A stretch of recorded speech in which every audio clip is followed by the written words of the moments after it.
I'd like to welcome everyone. Appreciate your engagement here today and certainly your great engagement last evening. We're working hard to try to manage the agenda a little bit differently, and we welcome feedback on the notion of the joint session that we had with the board as a whole and the Finance, Budget, and Investment Committee late this morning. I think that will give us a little bit. One, we're all just that much more informed on matters that committee is addressing on behalf of the university, but it also gives us that much more time to address matters that arise in the afternoon session. I would also like to welcome our student representatives. Nice to have you with us. And as usual, Karen, it's always a pleasure having you here from the Richmond Times-Dispatch. First, two orders of business before us. One, to approve the agenda that we have before us this afternoon. So if I could have a motion to approve that, I would appreciate it. So moved. Do we have a second? All in favor? Aye. So moved. Thank you very much. And second, our minutes of September 15, 2016. Those were distributed well prior to the meeting. Hopefully everyone has had an opportunity to look through them carefully. Are there any additions or corrections? Mr. Chairman, I move to approve. We have a motion. Second. All in favor? Aye. So moved. Thank you very much. We'll now turn in open session to our committee reports and begin with the Academic and Health Affairs Committee. Oh, I'm sorry. I want to jump the gun here. We'll have the president. Thank you. Thank you. Thank you, Michelle. Thank you, Mr.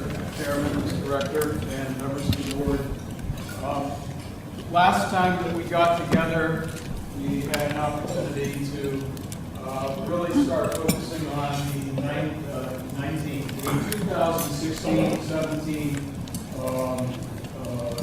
annual year and our plans with regard to this year. We are making, Thank you, sir.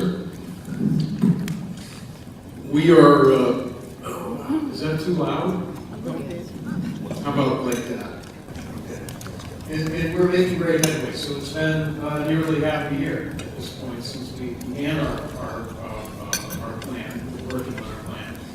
One of the things I did want to mention to you before I get into 2016-17 and where we are at this point in half year is at your places you have or should have a copy of the annual report. And in that, if you take a quick look at that, you'll have a chance to get a glimpse of some of the things that we talked about earlier when I covered the 2015-2016 year. But our plan is really very much the same as we have been talking about for quite some time.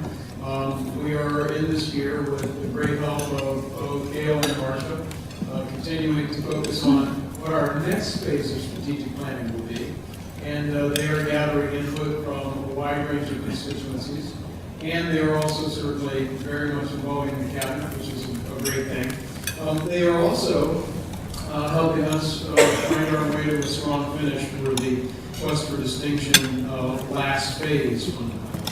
And so just to kind of give you an idea of what the plan continues to focus on, it really is in that interprofessional, interdisciplinary space for all the work that we do, whether it's in the context of teaching and learning, whether it's in the context of research and learning, or in the context of political care. It really is all about bringing people together. We're dropping this idea that a university is really built on the strengths only of individuals. It's a much clearer sense that what happens for this institution really happens when you develop synergy between people who bring different skills and different qualities and backgrounds to the table. And that is, of course, what is helping us to succeed in the ways in which we are. And so, you go back through the question-related themes. Remember, one of the themes, the primary theme is really geared towards student success. We're making very, very good headway there. Remember, the focus there is really all about a modern, high-quality experience for a student so that they can complete their educational program in a timely fashion. And so when I say modern, what we're continuing to do on an ongoing basis is look at that experience that our students have and decide whether or not, when you look at all the changes now that the population, particularly from a generational perspective, continues to show us, are we really offering the kind of high-quality student experience that our students need to ensure that they're learning and be at the highest possible levels? Ultimately, our economic and social success as a country will be related to how well our people do and how strongly our people are positioned to lead in society. And you want to do that when we know about our students at all levels, and you probably know more increasingly about ourselves as a faculty and as a staff, is that we're interested in being certain that we learn effectively and that is a match increasingly to the world that we can all relate to. So the primary things that we have focused on are really geared toward, I'm just going to pick a couple. One is that real-world experience. And so with Gail's great help and the help of and respect for our academic governance process, we have engaged a wide range of people in talking about what that will be so that we can launch it on time in the fall of 2017. So that is on schedule and in good shape, and I'm looking forward to telling you more about that as that emerges. The other, you might remember, and you talked a lot about this in your retreat, I certainly heard you, and certainly a goal of mine is related to online education. The primary focus at this point right now for us is to find that national scale leadership so that we are able to move forward in the kind of plan that we need to be certain that we can make a major expansion, not just of coursework, but really more of academic programs, specifically programs that matter to students, specifically programs that matter not just to students here, but students everywhere. Because the VCU brand is a very strong brand. We continue to get more and more evidence of that. It reminds me of a time when Pam Lovely and I were talking maybe 6 or 7 years ago. There was a survey done. One of the biggest surprises in that survey is that some of the most positive reviews that we were getting were actually right outside of Virginia. And so we know that we have a tremendous opportunity there. Along, just to finish off theme one with regard to student success, the other areas of focus are really about continuing to ensure that we have the kind of access that we need. Specifically, my focus has been financial access. So you know what I've been trying to do with regard to the legislature, and I thank the legislature and the governor for recognizing Virginia Commonwealth University student population and our need to build stronger internal financial aid for our students. And also really attribute a lot to our donors who have listened to us and who have followed and who have been supportive of building student scholarships, something that I'm doing myself and happy to do. And I know many of you around the table are also doing it. I certainly appreciate that. In the research category, which is our second predominant thing, obviously very important to us because remember research is an important part of a research university, is basically what we're trying to do, again, that message about focusing less on the individuals and less on individual disciplines, more on how you bring people together across a range of disciplines and bring people together with different skill sets becomes more and more important in this. And I think we're doing relatively well. Marcia's work around bringing us together in a professional context is also helping with that. The message has been loud and clear. We're following it. And we're actually going to create incentives so that people understand that this large institution, a large team, we've got to continue to move closer and closer to achieving in terms of not just collaborating across the disciplines within VCU, but across the institutions and across sectors. So that might even include public and private sectors. It might include the work that we do with the municipality. We have to find ways to continue to explore that, and we will create incentives to help make that happen. In the research category, you remember when we talked in September, I mentioned to you I had two primary things that we're really concentrating on. One is Massey Cancer Center, again, another great example of interdisciplinary work across the entire range of disciplines. In that case, about 23 different departments that work together to help us make Massey Cancer Center what it is. But we had that visit in October that I mentioned to you from NCI, the National Cancer Institute. The visit went exceptionally well. I was really proud to be a part of that visit. And I feel very, very good about the outcome that we will hopefully be able to announce to you very soon. The other was the Clinical Translational Science Award that we're trying to get renewed.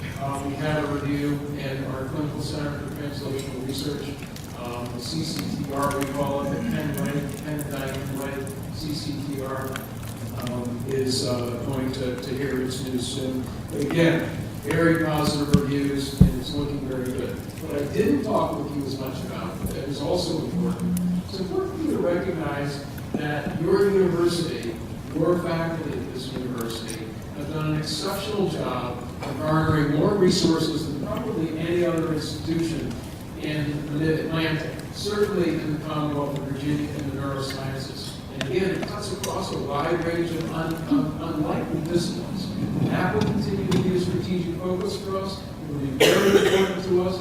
It overlaps with a lot of the work that we are doing, that I am doing, with regard to leading the medical center. And it really is an important part of not just the clinical work that we do, but also the research that we do. And again, it will include disciplines that are very much outside of medicine. So I'm very proud of that, very pleased with the work that my colleagues are doing to place us in that #1 spot. The other thing on an overall basis that I think is good news that I need to share with you, September I wasn't really able to tell you what our final numbers were in terms of total research revenues. But I can tell you now, we're back in that top 100 category among NSF rankings, both in terms of federally funded research and in overall research at the university as well. A strong statement, because remember, we've seen a decline in overall research revenues federally. And so this is really good news for that Virginia Commonwealth University, effectively with our team, continues to take a greater market share, if you will, of those resources. The only other thing that I will mention, slightly I guess in the category of research, because it does overlap so much, and I've already mentioned the Massey Cancer Center and Neurosciences and our clinical translational work. I will mention to you that I think we're making great headway yesterday. The day before, we had a 2-day meeting with our health system board. 5 of you were a part of that. You were participants in that deep conversation. But I think we're doing really, really well, particularly in focusing our work in improving the patient experience. Part of how you improve the patient experience is to really stick and focus with your mission on the roles that you play. We have for a long time played a very, very significant role, not just in this community, but way outside of this community, in the specific disciplines where we have continued to provide care in a very, very unique way for people who have, in many cases, very serious chronic needs and critical care needs. And so we are continuing to provide a focus on physical access to the health system. And that's not just the academic medical center. You know about the neuroscience orthopedics and wellness center that we put out in the short-term area. It's a model really for service, not just quality. We know we do very, very well in terms of clinical quality. We know that we do very, very well in terms of safety and in comparison to our peers in particular.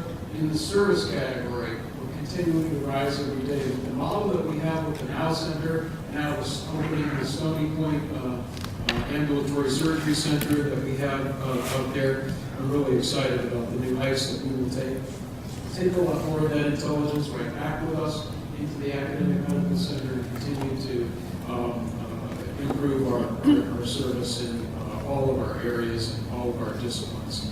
I'm pleased to report that we are financially healthy and that we continue to increase our clinical trials and our medical research in general.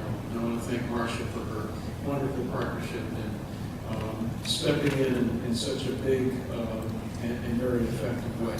The last theme you remember, of course, is community. That overlaps with almost everything I've said, because so much of what we're trying to do is redefine what we think of ourselves as a research university. So we tend to think of research in those traditional terms, being sort of basic sciences and theoretical research that a lot of times people out in the communities don't really understand how it applies to them.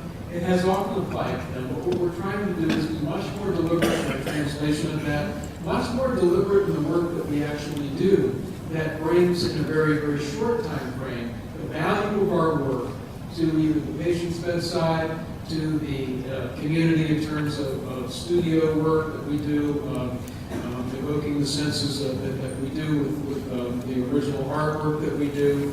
I can give you a million examples. I'm not going to be able to mention every school or college, but again, that brand of research at VCU continues to really be very strong. So one area where we really want to focus it and measure it more is this area of work that focuses on some of Richmond's very specific needs. We have people who live in Richmond who are in very disparate situations and really have significant needs. We see many people when they show up in our emergency rooms. We see many issues that we deal with regard to some of the services that we provide.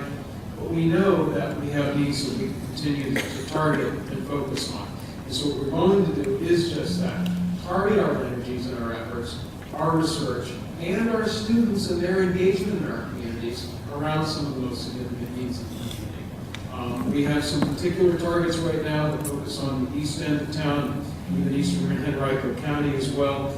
And I'm very proud of how well my faculty colleagues just stepped in so quickly and have been so willing to help redefine our sense of what research is and what needs to matter in terms of that research. Let me just give you a couple of nuts and bolts because I shared with you some of the ways in which we are getting through our journey are really just very tactical. Let me go through 4 or 5 of those things so that you have an update. I won't give you a lot of information because you're a joint committee of finance and the entire university board. Got a couple of those updates. One, of course, you remember is the budget redesign, which is coming along very, very well, and really, really pleased with that. And thank Carol for her great leadership in moving us forward in a very rapid way.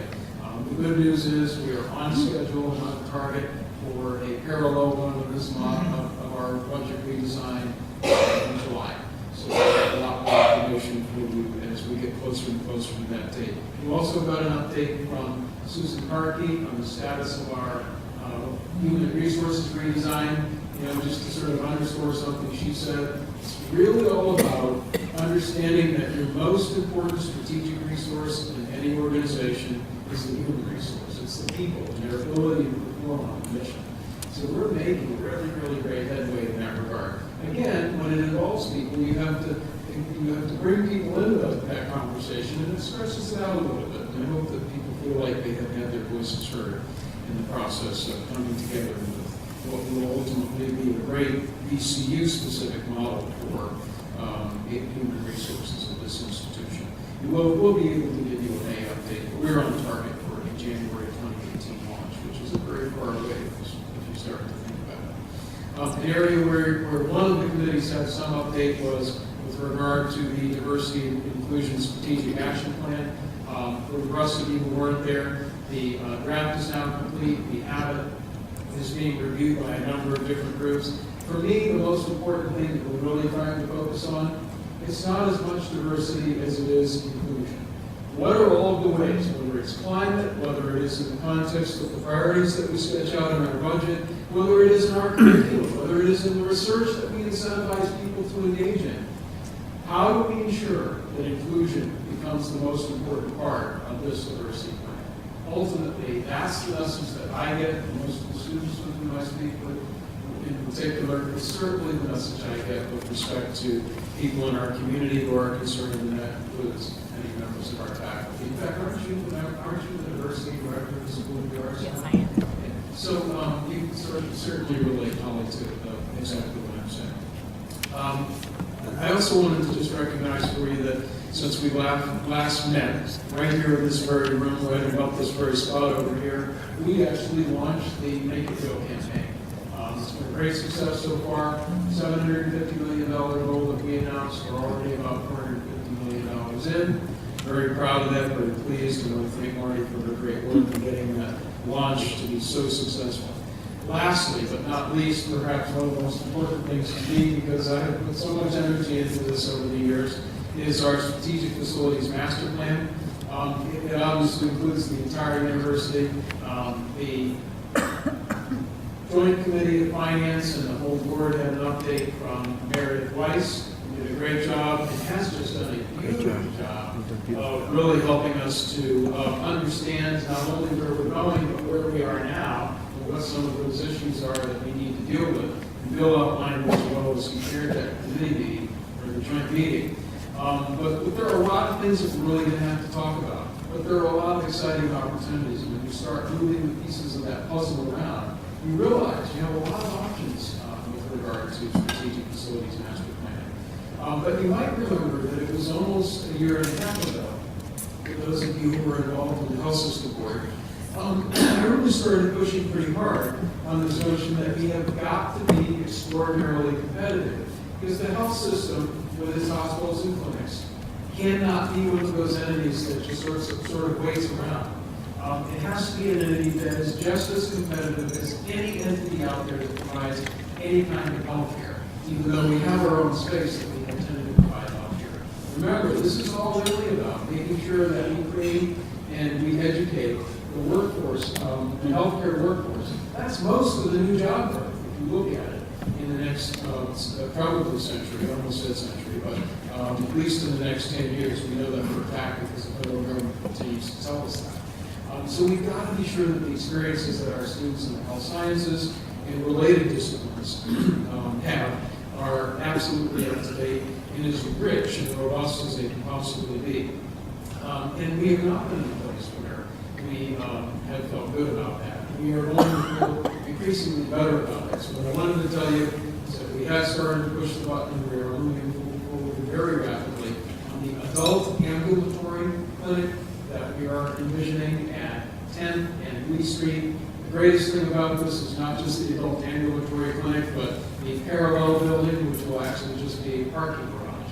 One of the things that we got in the way of feedback is people need access, physical access. So we're providing some physical access out in the region, but we're also providing physical access to the medical center in this bright new building where we will feature our very, very best physicians who can provide care at 10th and Lee Street. So I'm really pleased with that. So, since I mentioned to you earlier the progress that we're making, Susan did a great job in the Joint Committee of talking about the human resources redesign. Let me end on what I hope will be a positive note.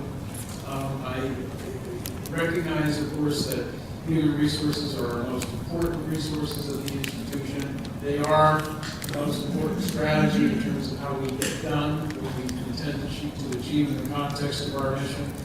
And so with that, I wanted to tell you that we have struggled, and although we have struggled with some of the information that we have had to deal with as a partner and entity of the state, we know that we have been instructed to develop reductions within the budget. We also remember that we have a very, very important team that we need to be certain that we take good care of. And so, in consultation with my senior leadership team, but also with the rector and the vice rector, we are going to move ahead with a merit-based bonus.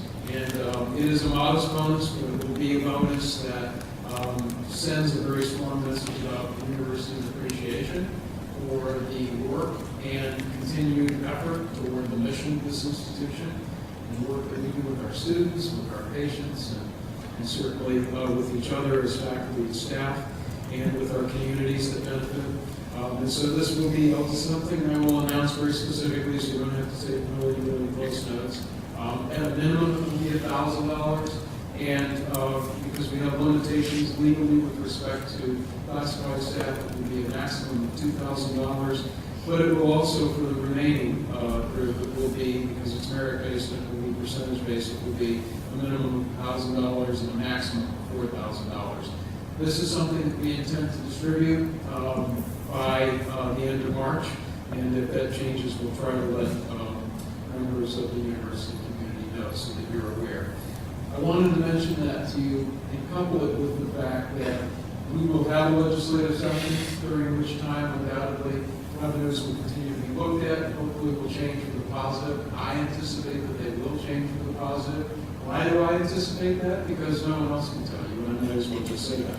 It should just be positive about it. The bottom line is that we are going to revisit a salary increase, and we intend to do it time certain, and will be in the course of this next year.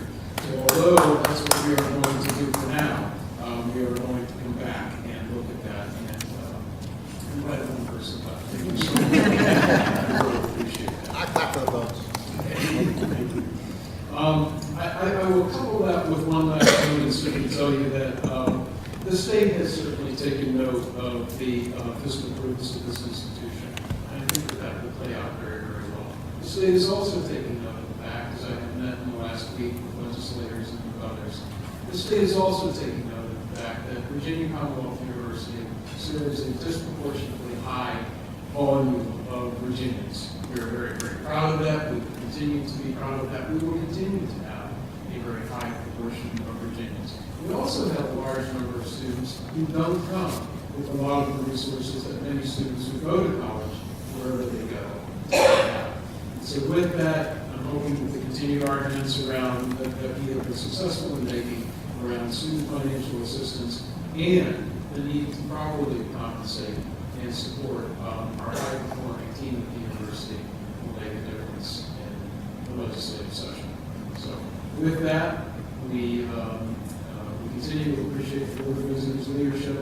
Great questions that you're asking. The engagement has been wonderful. As I start to think about some of the questions you're asking, some of the ways in which you are thinking about this institution strategically, the ideas you're giving me, I'm really grateful to you. I really appreciate it. And so while sometimes when we're in these sessions, we tend not to have the time to get into a lot of detailed discussion, I hope you'll start to think more about reserving some time for that. Because I think this is the place to do it. We've assembled a really, really good team with the governor's support. And I really appreciate the great engagement that we've brought to the university. So with that, if you have any questions, I'd be pleased to try and respond. Very good. Thank you very much. Let's do that, because we Yes. do have time. On the bonuses, will they be merit? They will be merit-based. And, They will be performance-based. and does your, if it's pure merit, does it include any seniority consideration? That, there is a minimum which may somehow address some of that, but no, this is merit. Just purely. This is merit. Who sets the standards, Mike, for the merit-based scholarships? For merit-based scholarships. Oh, pardon me, merit-based. You mean for merit-based Yeah, pay? Sarah. Okay. So for merit-based pay, the standard will be some of what Susan described to you in your joint meeting around the sort of cascading of goals, but supervisors will really have a lot of leeway in terms of making those determinations for their teams. Okay. Yes, Ken? Will everyone get a bonus? I mean, will all the employees or? It is unlikely that everyone can get a bonus if it is strictly performance-based, because there may be some people who are in a category in which a bonus is not warranted because of performance. So it is possible that some will not. You have to meet a certain threshold, particularly in terms of the evaluation process, in order to get one. We have to have an evaluation on file in order to warrant that. Have I, Kathleen, characterize that correctly? I saw Colette's hand up, and then I'll come back to Dr. Colette. What would you say has been both the most positive experience you've had so far this academic year, and then the most challenging aside from the state of the money? So the most positive experience that I've had so far would be on a personal level? Yeah, personal or with VCU this year, this academic year? Yeah, thanks for the heads up, but I really appreciate it. So, there are so many, honestly, that just grabbed me in my head. I said it to you in September, and I'll say it again, and it just continues. I have actually spent a lot of my time walking around. I've been walking around campus, walking around in departments, walking around on floors of the hospital, and I've enjoyed it enormously. The candor and forthrightness of the people with whom I've had the opportunity to cross paths. He's been very helpful. It's really helping me on a strategic level to think about a more realistic sense of where we are. I mean, I can't tell you it's all been positive, the feedback I've had. Some of it is sort of, thorny. And I found out that there are some difficult things that we just need to deal with, and that's good. But I think just people knowing that I'm into this institution enough, I love the people who comprise it, whether it's students or the patients and families we serve, or the people who perform all of what we do. I mean, I'm always cognizant of that. I always try to say that. I think people need to know that I care about them, and I do. And that concern, I think, has given me a good, strong sense that that's something I really need to continue to do. So that's been my sense of what's been most rewarding. There have been a couple of great things, like I think it was last week I was in Miami and I sat down to dinner with the donor, and the first thing he did was confirm that he's going to give us $1 million. That was great. He handed us a signed piece of paper, which was even better. So those things are great, and I really appreciate them. But the people of this institution, I just have feel a real connection to them. I'm really grateful for the time that I've been able to spend. The biggest challenge, you set aside the state. I think the biggest challenge is continuing to be sure that we are really connecting with what all the changes mean in terms of the population. My biggest challenge, honestly, is the pace at which we move. I'd like to move more rapidly, but it takes more thoughtful strategies than anyone can possibly come up with, given the pace that we operate and keeping what we have going. Does that make sense? And so there isn't as much think time as I would like to really focus on how to capture the changes that are coming before they get here. It goes back to that high-quality student experience that puts a student in a world that is more like the world that they're going to live in, so that they understand why we want them to learn what we want them to learn. They can see it live and see it benefit other people. How do we get to that? We'll have a good taste of that in fall of 2017 when that initiative is fully implemented. And we do a lot of that already, so it's not like that's going to be exclusive. But I would say that the pace is sometimes a challenge. I'd like to be able to move faster. I'd like to be able to move faster with regard to some of the collaborative opportunities that we have. Not just within the institution, because I think we actually do really well within the institution, but also outside of the institution with our peer institutions and even not other peer institutions. Dr. Telegunker and Ron. As far as the bonuses are concerned, is it entirely for the academic staff or across the board? Yeah, it's a good question. So when I say classified staff, that is, they are, well, everyone's a state employee technically, but that would be staff. And then there are actually staff within faculty too, and that there are what are called administrative and professional faculty who also have a staff function, people, the proper use of the term. You don't have an enormous number of people who report to you, you're not teaching or doing research and that sort of thing. And so this is everybody. So we have decided that this is something that needs to benefit everybody. Including the healthcare team. Okay, so healthcare is different because the healthcare system is under an authority, and we have already implemented a somewhat similar system there. But that will actually be more geared toward a different level of competitiveness that we face in terms of just raw healthcare. So we have actually made base adjustments to the salaries of about 8,000 people. And there are maybe 600 or so that did not qualify because of the reasons that I whoever I shared that with. But we're really being thoughtful about it in this context of merit-based bonuses and merit-based raises. So and we heard earlier, the tough times that may come on the state budget and so on. And I applaud trying to do everything we can to get salaries better all the time. How much impact will this be? And is it we're gonna do it here and squeeze something else there because we got a number that we have to come in on.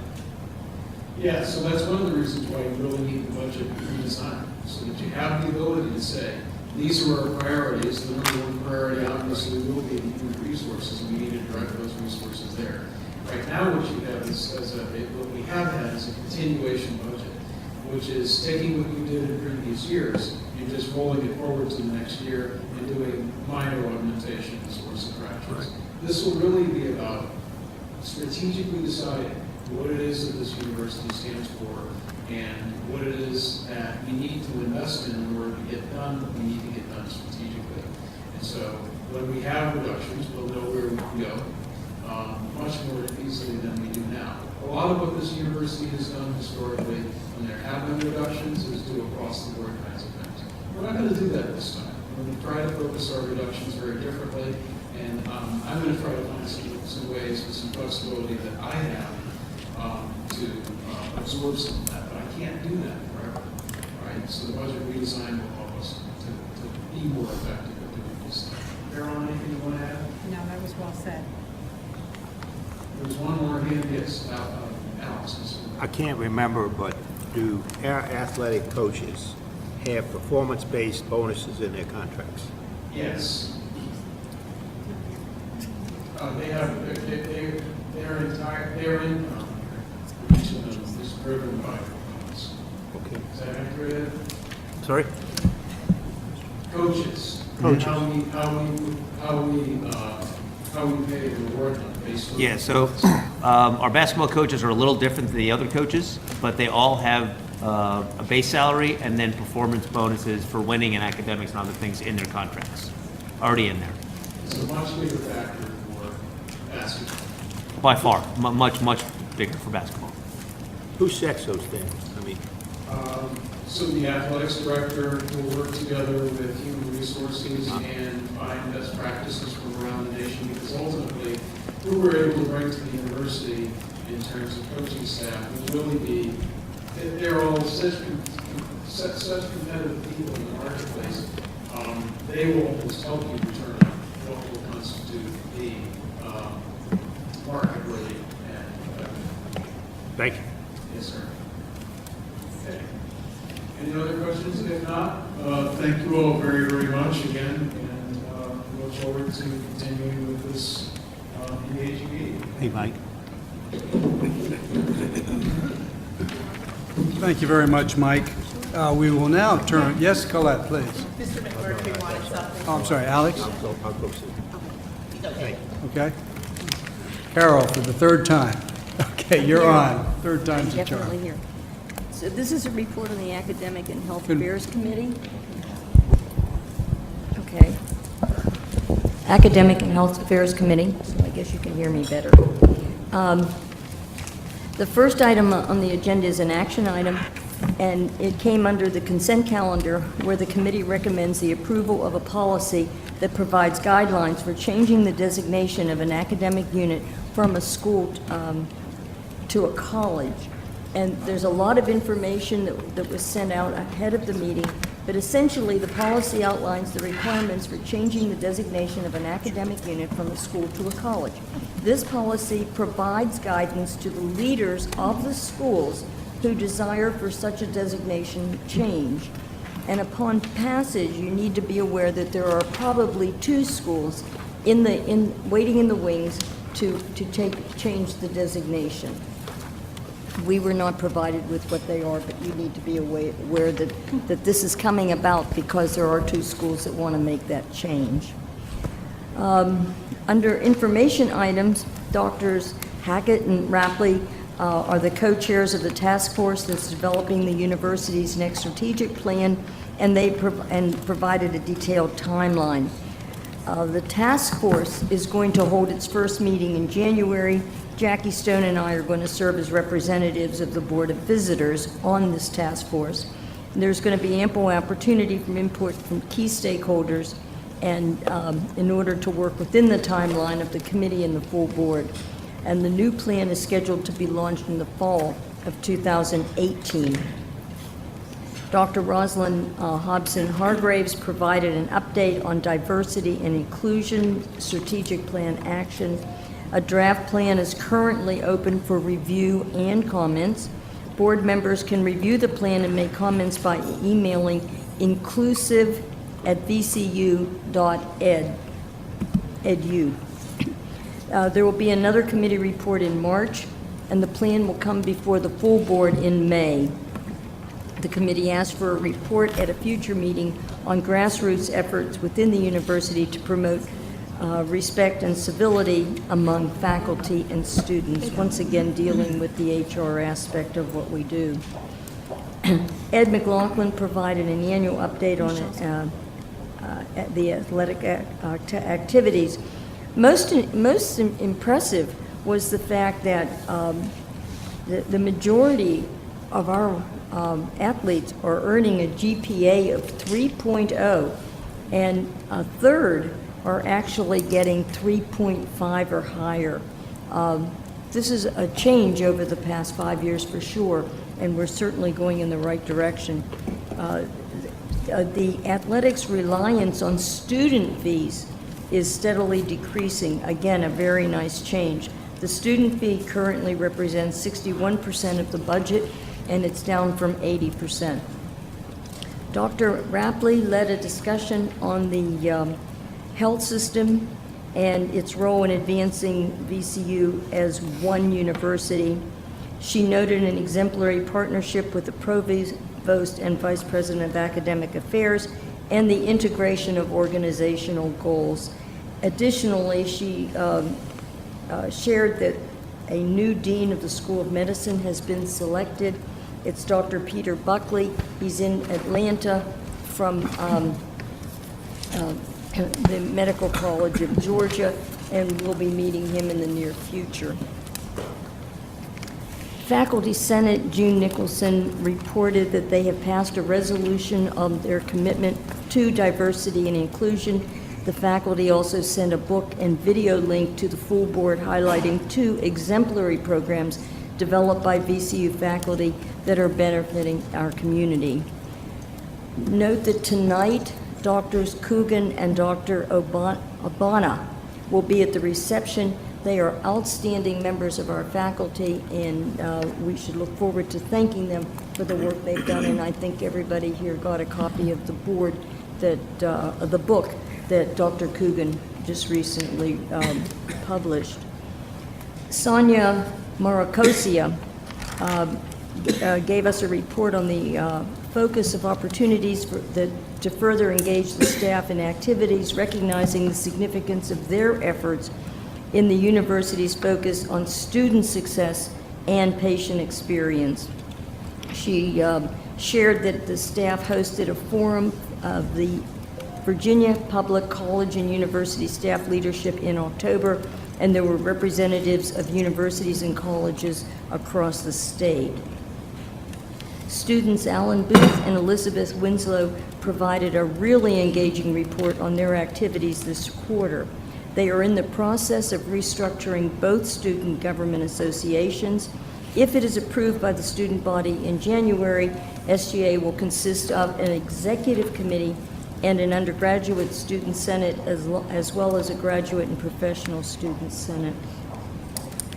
The committee also learned of some of the extraordinary experiences and learning opportunities that the recent presidential and mayoral campaigns presented to our students, and the impact that the students had on the local outcome.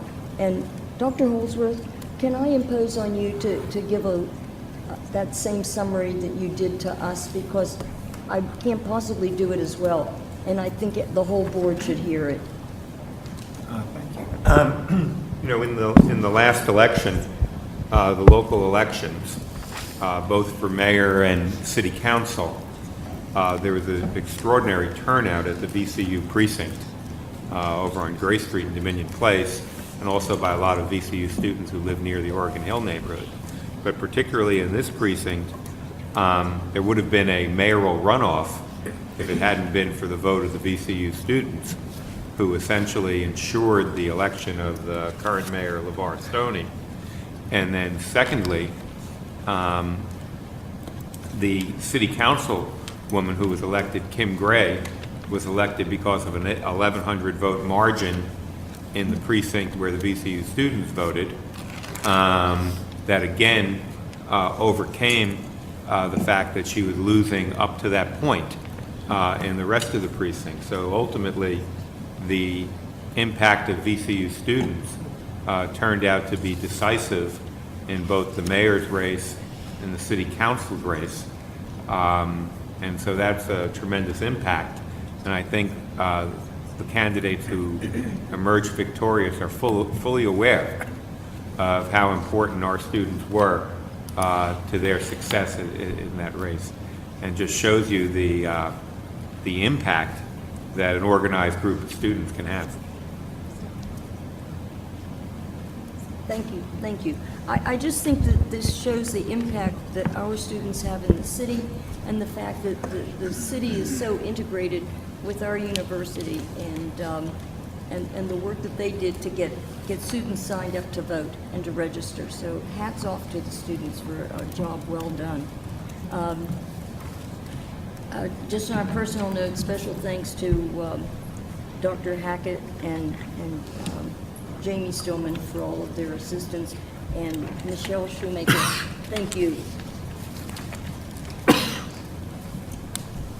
You have a policy that you wish to put before the board? We need to vote on the recommendation for the approval of a policy that provides guidelines for changing the designation of an academic unit from a school to a college. And you're moving that on behalf of your committee? Yes, sir. Do we have a second? Second. Any discussion, questions? Hearing none, all in favor? Aye. Motion carries. Thank you very much. Carol, thank you. Mr. Worley. Thank you, Mr. Rector. I'm reporting on the Audit, Integrity, and Compliance Committee meeting that we occurred this morning.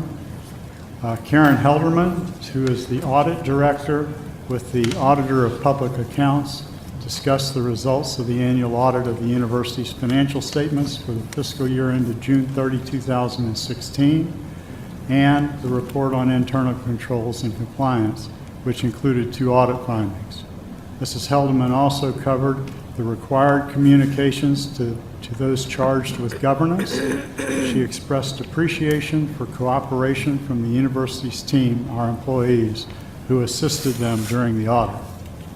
Next, the committee reviewed the current status of the dashboard measures, and they are basically the same as they've been for the last couple of periods. Tom Briggs reported the progress on the ERM Steering Committee activities, which included the continued review of risk mitigation factors for the top enterprise risks. The steering committee has developed a charter which has been reviewed and approved by the President's Cabinet.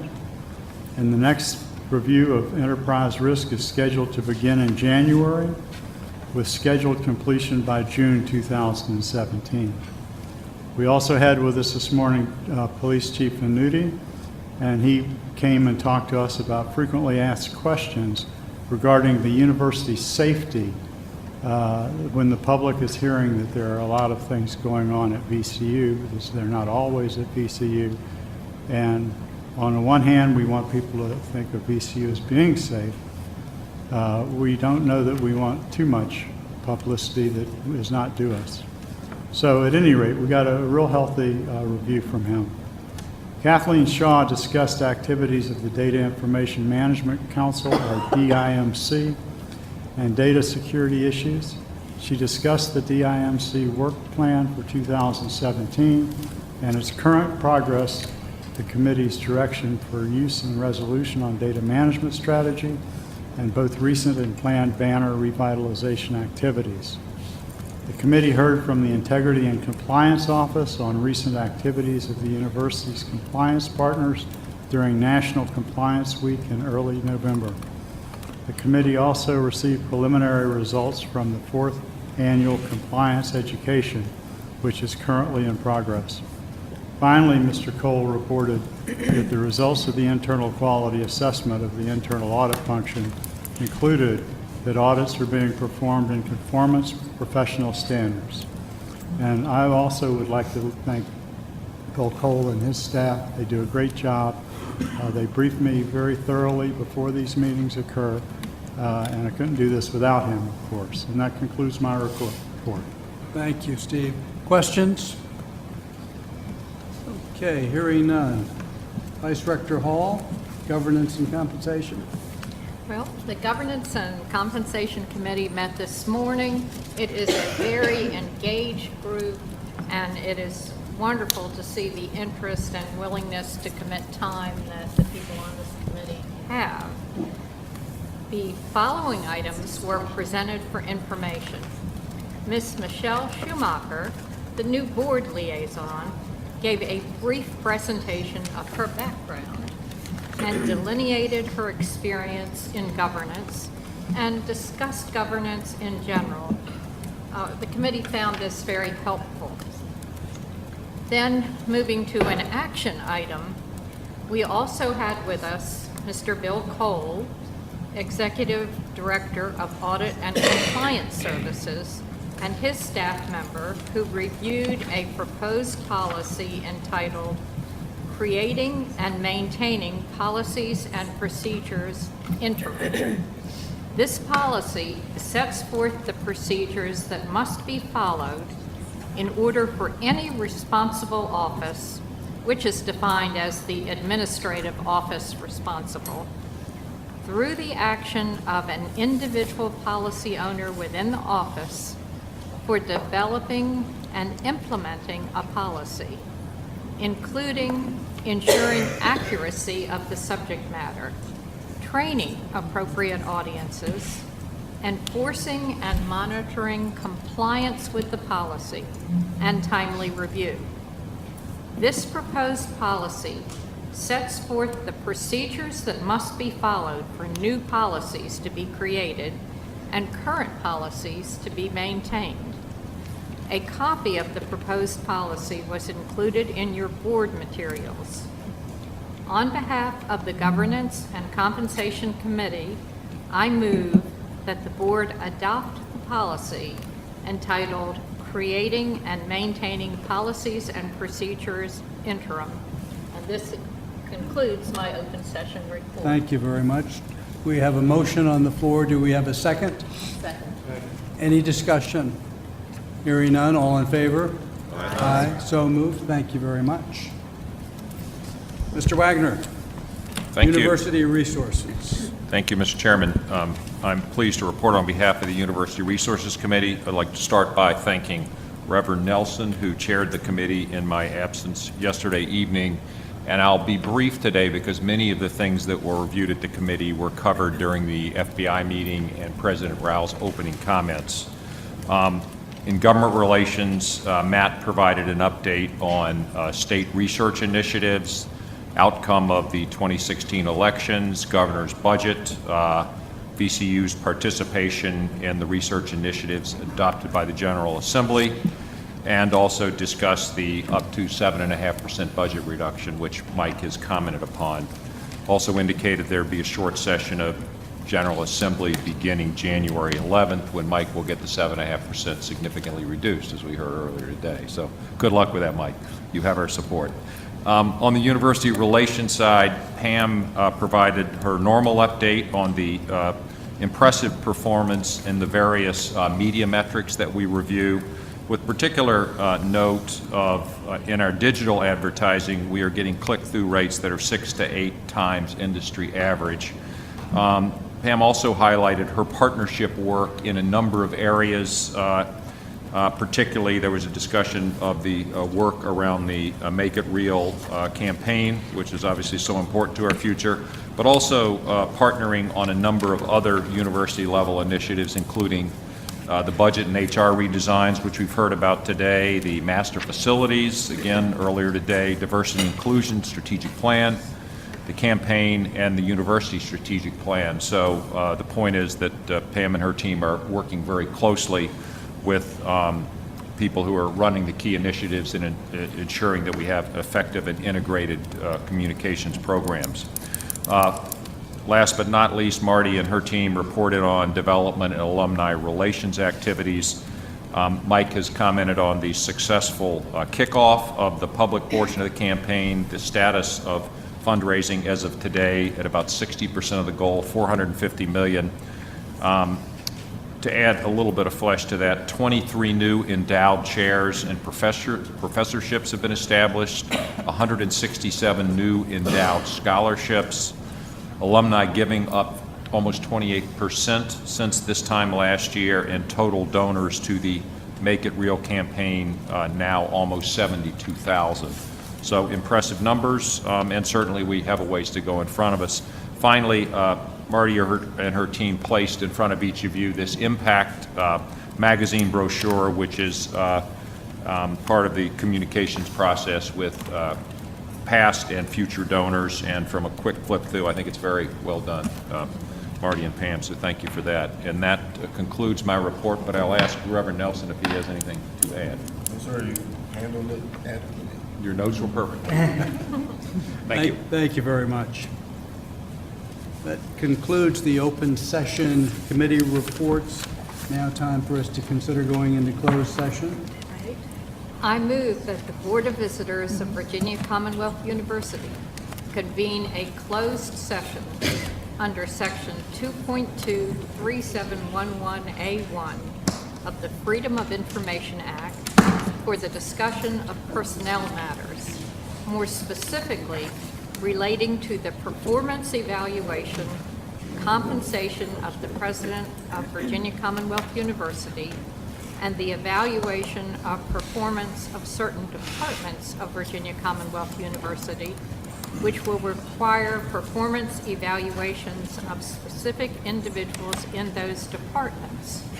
And under Section 2.23711A3 of the Virginia Freedom of Information Act, for the discussion or consideration of the acquisition of real property for a public purpose, or of the disposition of publicly held real property, where discussion in an open meeting would adversely affect the bargaining position or negotiating strategy of the public body, and under Section 2.23711A8 for the discussion of gifts, bequests, and fundraising activities of Virginia Commonwealth University, namely the named funds and spaces report and the approved named funds under $50,000 report. Need a second? We do need a second. Second. Everyone in favor? Aye. Aye. Okay, we are now in closed.